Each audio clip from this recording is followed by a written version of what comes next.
Okay, thanks so much. So I'm going to be talking about combining different quantitative MRI measures with diffusion MRI to think about modeling brain development. And one thing that we have to keep in mind when we're thinking about development, that we're thinking over a much different time scale than we might typically think in cognitive neuroscience. So usually we're thinking about neural responses over the order of milliseconds to seconds, but when we're thinking about developmental changes in behavior, how a child actually learns new skills, we're thinking about changes that occur over the course of months or even years. So for example, my lab focuses on how children learn to read, and this is a process that occurs over the better part of a decade. So diffusion MRI and then also the other quantitative techniques I'm going to talk about are perfectly suited for understanding this problem, because what we're trying to do is understand how circuits actually organize themselves, how tissue changes over this long time scale. So for example, in terms of children learning to read, how the learning process prompts the emergence of new circuits that are able to translate arbitrary symbols into sound and meaning. Okay, so what I'm suggesting is that cognitive development depends on tissue changes that occur over correspondingly long timescales. So rather than just focusing on neural responses, to understand development, we have to have measurements that are sensitive to the myriad of different types of tissue that are changing in the developing brains. We want measurements that are sensitive to changes in glia, or changes in axons, changes in myelin, and even changes in vasculature. So for example, when we think about the structure of the cortex, you can appreciate in this cortical section here that neurons actually make up a minority of the tissue. They're completely surrounded and enveloped by a dense network of glial cells that play a critical role in constructing neural circuits over the course of development. Moreover, there's an intricate network of vasculature. Some beautiful studies have shown how this vasculature changes as children grow older and also as the brain degenerates. And it's clear that this network of vasculature also plays a critical role in the development of cognitive functions. Now, most of this session has focused on the white matter. As we're all aware now, the white matter occupies more than half the volume of the brain. And if we zoom in on an electron micrograph of the white matter, we can appreciate one of the most robust developmental phenomenon, the myelination process. There's no doubt that all these different types of tissue contribute in a critical way to how children learn. And what I'm going to be suggesting through this talk is that we're at an exciting era where through combining different quantitative MRI measurements, we can begin to pull apart these developmental processes, try to make inferences about specific changes in different types of tissue, and combine these to come up with increasingly detailed models of the developmental process. So the outline of the rest of this talk, I'm going to start by talking about how we go from tractography and models of the diffusion signal to quantifying fascicles in an individual's brain. Next, I'm going to move to introducing new quantitative MRI measurements that complement what we can get from diffusion MRI and add new information to understanding the microstructure of the brain. Then finally, I'm going to talk about how to combine these different approaches together and think about positing quantitative models of the development process. So starting off with the first part, going from tractography to fascicles. And I'm going to be introducing a software package that my lab has written called Automated Fiber Quantification, or AFQ. And this is one of a number of different packages that start off with raw diffusion-weighted MRI data, implement a number of different voxel modeling techniques. So many of the ones that were introduced earlier in this session in the first part are implemented within this package, taking the raw diffusion measurements to a model of the orientation distribution of fibers within each voxel.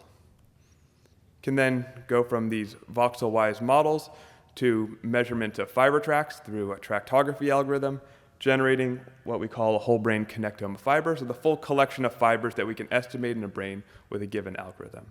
Now there's many different ways to do this, and in this package as well as others, there's a number of choices of different algorithms, and I'm going to talk a little bit about how you can go about choosing what the optimal algorithm is for your specific application.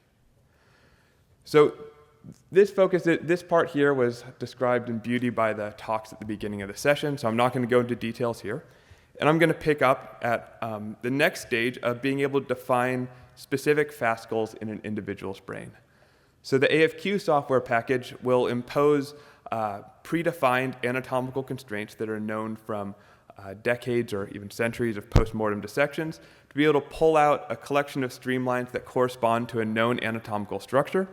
So in this case, the inferior frontal occipital fasciculus within the brain of an individual subject. The software will then map different quantitative metrics of tissue properties, so measures such as FA that have been discussed earlier, but also new metrics such as quantitative T1 relaxation rate or macromolecular tissue volume that I'll introduce later in this talk. And what this generates then is a fascicle where we have the tissue properties mapped along the length of it, and we summarize the measurements of this fascicle for this individual by creating a vector of measurements that sample diffusion properties or other quantitative MRI properties at points along the fascicle. Okay, so we make averages orthogonally and get this vector or track profile of microstructural properties. So the result of this approach, for example, if you run this pipeline along a large group of subjects, is that for each track in the brain,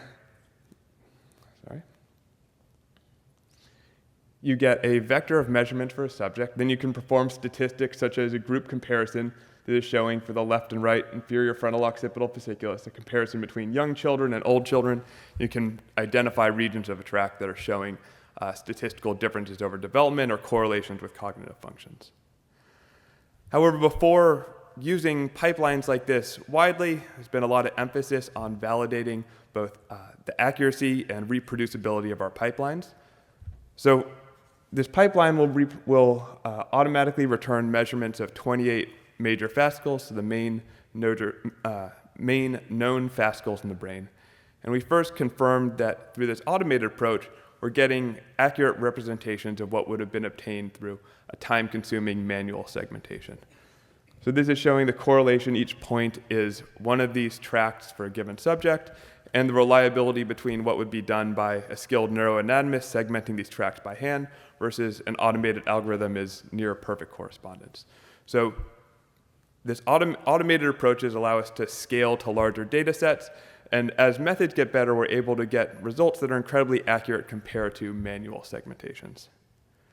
However, we also want to know that the measurements we get are not only accurate, but reliable within a subject. And as diffusion acquisitions and processing pipelines have gotten better, the measurements have gotten increasingly reliable. So on the left here is showing track profiles in a child measured 3 times over the course of a few weeks. And this is with a typical acquisition that many of us would use, so 96 directions and 2 different b-values. And you can see that the scan-rescan reliability is on the order of 0.97 for a lot of these diffusion metrics. I think this was mean diffusivity here. I can't read my axis. And this is showing a more complex parameter, so mean kurtosis, which Els Vermans talked about in her talk, which even as we go to these higher order metrics from the diffusion signal, we're able to pull out very reliable measures within an individual's brain. Okay. So for those that are working with large data sets, or for those that are spacing out and getting bored at this point in the session, you can go to this website and play around with the new web-based viewer we've built for this tool.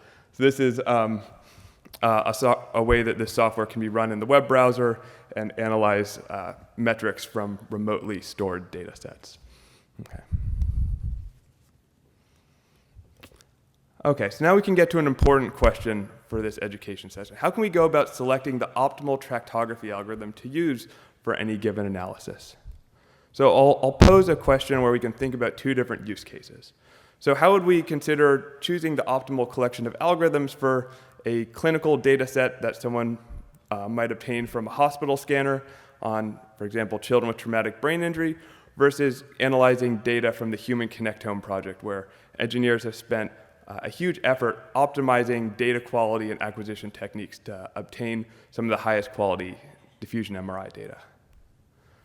So for example, we can ask what might be the pros and cons of using a simple tensor model and deterministic tractography versus a more complex model, say using spherical deconvolution with a more complicated probabilistic tractography algorithm. Well, the bad news is that changing the algorithm has a substantial impact on the results that we get. So this is showing 2 tracks obtained in the same brain from the same diffusion MRI data set and with the exact same processing pipeline, so identified automatically with AFQ. I'm showing the arcuate fasciculus and the cortical spinal tract. And the only difference is the tractography algorithm and voxel model that was used. So in the orange case, these tracts are identified with spherical deconvolution and probabilistic tractography, and our classic tensor model and deterministic tractography on the other side. So when we look at this model of these two fascicles, once again, the same brain, the same data, just two parameters changed in the processing pipeline. And there's substantial differences that are apparent to the naked eye. For example, one model poses that the tracts are interwoven together. The other one poses a model where the tracts are spatially segregated. And when we look at the cortical endpoints of the tracts, we can notice even larger differences. However, this isn't cause for a complete alarm. There's also a lot of similarities. What I want to emphasize that the importance is thinking about what are the goals of your study. So in this case over here, I've taken these two segmentations and just overlaid them on each other. And what you can appreciate is that the core of the fascicles, the main central portion of these fascicles, is largely consistent when we switch out these algorithms. So if your goal is to identify a region of interest within an individual's brain and analyze some tissue property, as long as you're sticking to analysis of the core of the fascicle, your results are going to be largely similar even when you change the algorithm. However, when we look at the cortical endpoint, so for example, if your goal is to determine where these fascicles end on the cortical surface, I'm plotting the endpoints with spherical deconvolution and probabilistic tractography in orange versus deterministic and a tensor model in blue. And you can see that in the frontal lobe, it's almost a non-overlapping distribution, where the deterministic tractography posits that the arcuate ends in the precentral gyrus, whereas with this other algorithm, it goes much farther anterior. So the big takeaway point is that it's important to understand our methods and select the appropriate algorithm based on the quality and type of data acquisition you have, and also the specific goals of your study. So making sure to optimize your data acquisition for what you hope to achieve. Okay, so in summary from this first part of the talk, I've shown that we now have automated, accurate, and reliable segmentation techniques for major fascicles in the brain. And I presented AFQ, which is one of these approaches. There's a number of others, such as Tracula, and they all have different strengths and weaknesses, but overall, they're getting quite good at doing automated segmentations of major white matter fascicles. Second, I suggested that it's important to think about the algorithms we use both for modeling the signal in voxels and for tracing tracks with tractography, because our results will change in some cases, so it's important to understand the strengths and limitations and how they relate to the specific goals of your study. Okay, so that's the first part. Now I'm going to move into introducing some new quantitative MRI techniques and then how we can apply these to understand brain development. So in the first part of this talk, or in this education session, we talked a lot about how we might infer tissue biology from diffusion. And for those of you that in the audience that are users of these methods, that are working on group comparisons or looking at developmental data, this may be your primary goal, is to understand how tissue is changing based on measurement of the diffusion process. So typically, these microstructural inferences are based on simplified models where we model axons as oriented cylinders and consider water molecules diffusing, and use these types of simulations to make inferences about how different parameters of our model might relate to different microstructural properties of the tissue. It's been an incredibly fruitful approach, and these measures are incredibly sensitive to changes in the tissue. However, when we consider the complexity of real tissue, simplified models of oriented cylinders don't fully characterize the structure of tissue. First of all, one difficulty that's been highlighted a lot, the issue of crossing fibers, that rather than thinking of oriented cylinders or two types of oriented cylinders in a voxel, you should probably think of complex interwoven meshes with a much more complicated geometry. So this isn't meant to cause alarm. If we step back for a second, it's incredible that we're able to put a person in the scanner for a few minutes, measure properties of water diffusion, and make predictions about interesting behavioral differences. These differences have been reproduced by many studies, but when we try to understand the actual biology of these differences, what's the biological component that's driving, for example, a correlation with reading skills or correlation with changes in development? Well, the relationship between water diffusion and tissue biology is not straightforward. And what this means is that we're going to benefit from having additional measurements, different additional modalities to help constrain our interpretation or constrain our models here. So to overcome some of these limitations of using diffusion, we've been working on developing new quantitative MRI measurements that specifically quantify the volume and composition of tissue within each voxel. This is work by my collaborator Aviv Mezer at Hebrew University. The idea is that we're going to specifically, when I say the volume of tissue within a voxel, we're going to quantify the volume of each voxel that's filled with water molecules versus large macromolecules making up membranes such as myelin. And I'm going to call this measure MTV, or macromolecular tissue volume. Now, this measure, of course, has its own shortcomings and limitations, but one of the benefits, and particularly why it's complementary to measures the diffusion signal, is it doesn't suffer from the same confounds of geometrical orientation of tissue within a voxel, so it doesn't change as a function of crossing fibers. So the basic idea of this type of quantitative MRI measurement comes from this illustration here. So this is a T1 weighted image that we're all used to collecting in one of our MRI experiments. And this is a measurement of the brain at roughly the millimeter scale. Now, as neuroscientists, many of us are interested in making inferences about the brain at the micrometer scale. So this is showing an electron micrograph of an axon. You can see the individual wraps of myelin. In some of the talks earlier, there are beautiful simulations about the diffusion process operating roughly at this spatial scale, right? Diffusion operating at the scale of microns. Now, the signals that are generating the contrast in this image, they're creating the contrast between gray matter and white matter and cerebral spinal fluid in this T1 weighted image, are actually occurring at the nanometer scale. So this is showing a schematic of lipid bilayers making up the myelin membrane, surrounded by water with a brief region where tissue and water molecules are interacting. So in any MRI experiment, the signals we measure from water protons, in this case in a T1 weighted image, change when these protons interact with the surface of membranes. The image intensity in this image, so the contrast that we're seeing in this image, the pixel gray levels, depends on a few factors: the amount of tissue that's within each voxel, the composition of that tissue, and then, of course, also biases that are introduced by our scanner. The goal of quantitative magnetic resonance imaging is to remove these scanner biases and specifically solve for properties of the tissue that we're interested in, such as the amount of tissue within each voxel. So when I'm saying the amount of tissue in this case, I mean the volume of these lipid bilayers making up membranes, and this is the measure that we're calling macromolecular tissue volume, or MTV.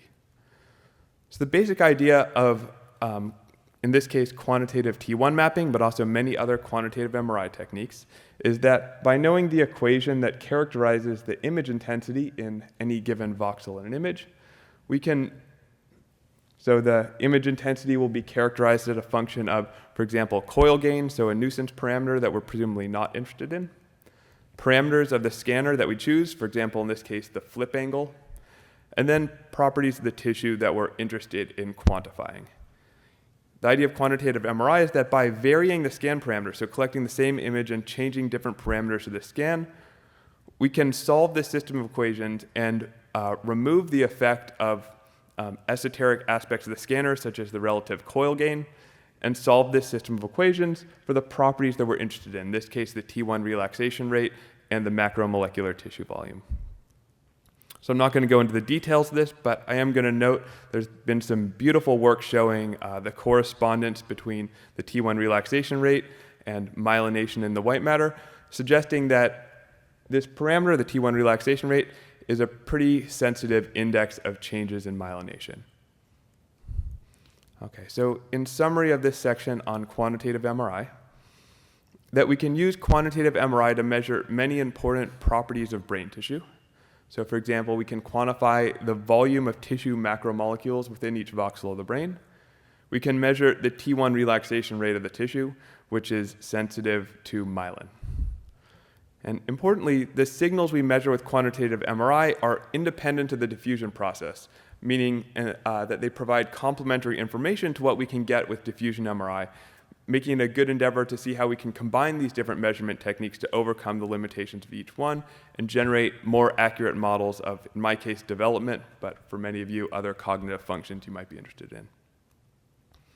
Okay, so I'm going to finish up in the last 7 or so minutes. I'll try to leave a few minutes for questions, talking about how we might combine these different types of measurements to actually posit and test models of the development process. And this evolving field of combining different quantitative measurement techniques has been referred to some as in vivo histology. And the basic idea is that we can combine different measurements to try to get a view of the tissue much as we would in histology, where we combine different types of stains or different types of quantitative MRI measures that are differentially sensitive to different cellular properties.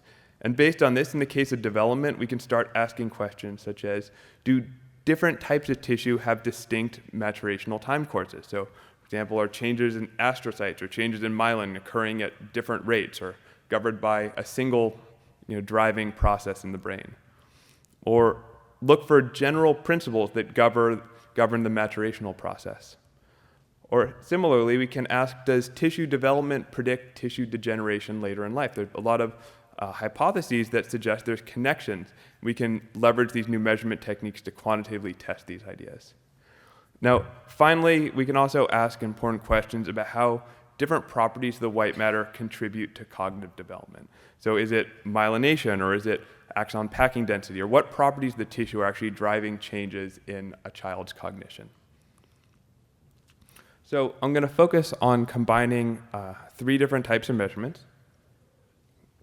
And I'm going to make one annoying switch here. So I'm going to go from saying T1 to R1. And for those that aren't familiar with this, R1 is just the reciprocal, so 1 over T1. And I'm going to look at these R1 measures in combination with macromolecular tissue volume and mean diffusivity obtained from diffusion imaging. Okay, so this is showing the output of macromolecular tissue volume averaged over 9 tracks in the left hemisphere, and this is coming from the automated fiber quantification software.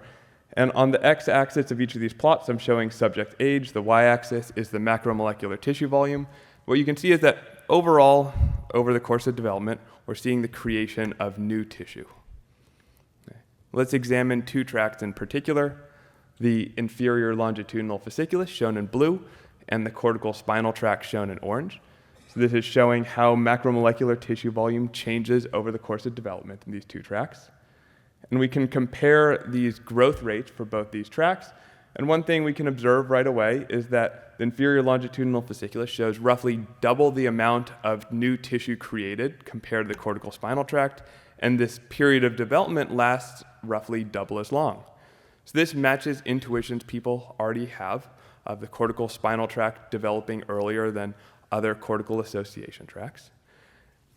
And now we can, in this case, specifically quantify what aspects of the tissue are changing. So in this case, we're seeing the creation of new tissue macromolecules.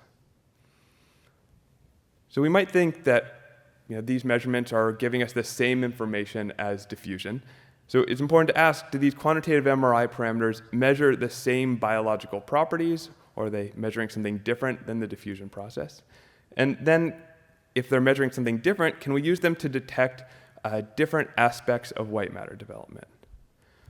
So I'm going to get at this question by taking this group data, and I'm going to be showing data from 100 subjects, and we're going to calculate how much change each tract sees. So basically, how much new tissue is created between childhood and adulthood in each of these 28 tracts in the brain. Okay. So what's plotted here is along the x-axis. So each of these points is corresponding to a tract, color-coded over here. And along the x-axis is the magnitude of change in macromolecular tissue volume. The amount of change in R1, so our measure that's sensitive to myelin. And along the y-axis, the amount of change in macromolecular tissue volume. What you can appreciate is that these are tightly linked together, that a tract that's showing large amount of change in R1 is also showing a large amount of change in MTV, suggesting that they're sensitive to similar underlying biological processes occurring during development.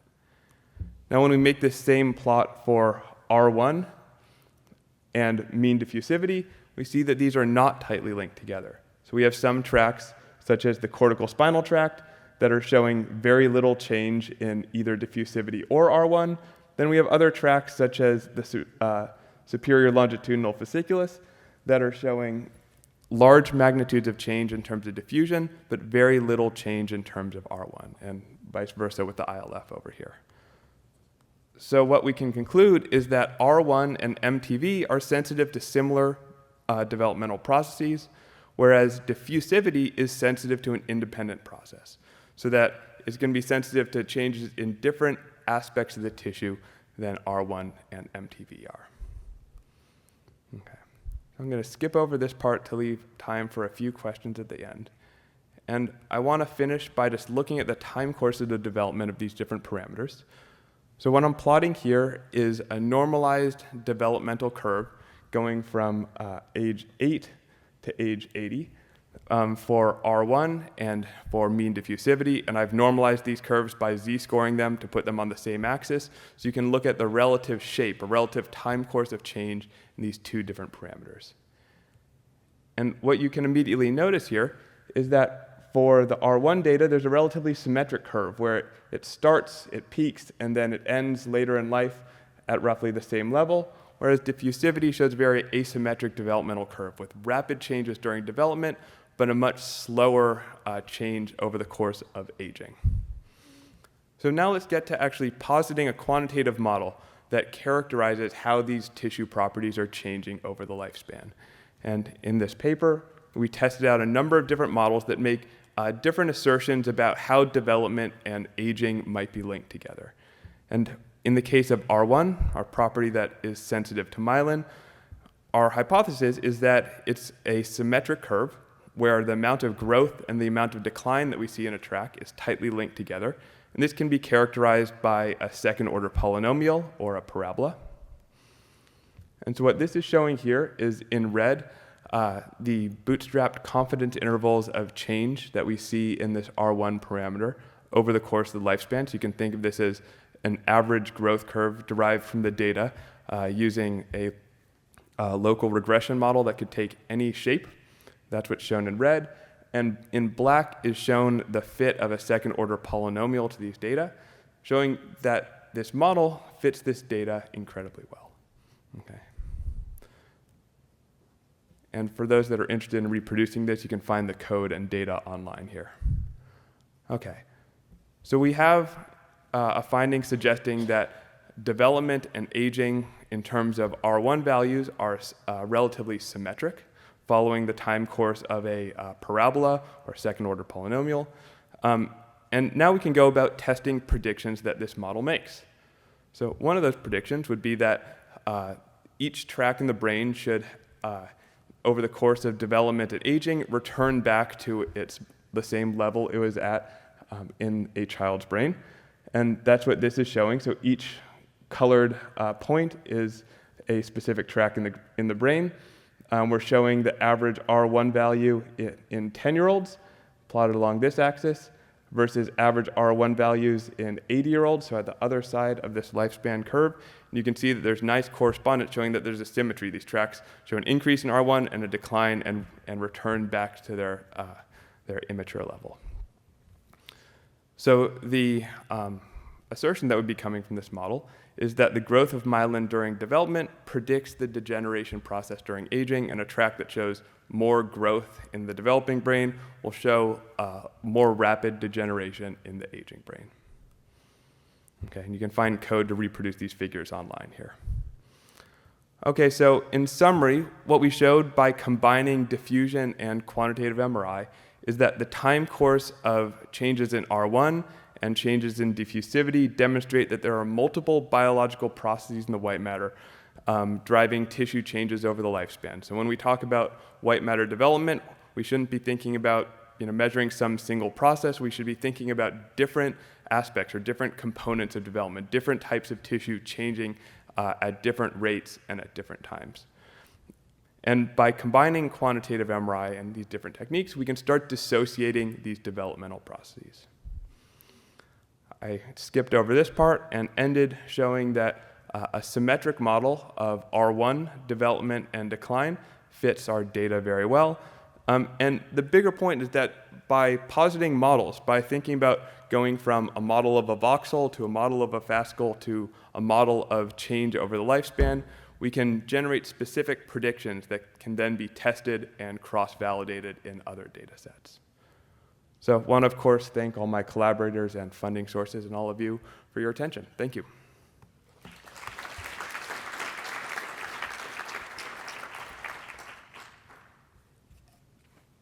Do we have time for questions, or should we be? So we have time for 1 or 2 questions before the break, if anyone has one.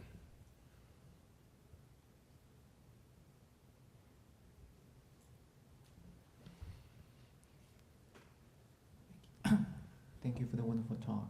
I have a question about the first part of your talk. So I know you use the tractography first, and you extract the bundles, and then you extract the statistics on the I think it's the main framework, or so. I want to know, because there's a popular method, it's TBSS.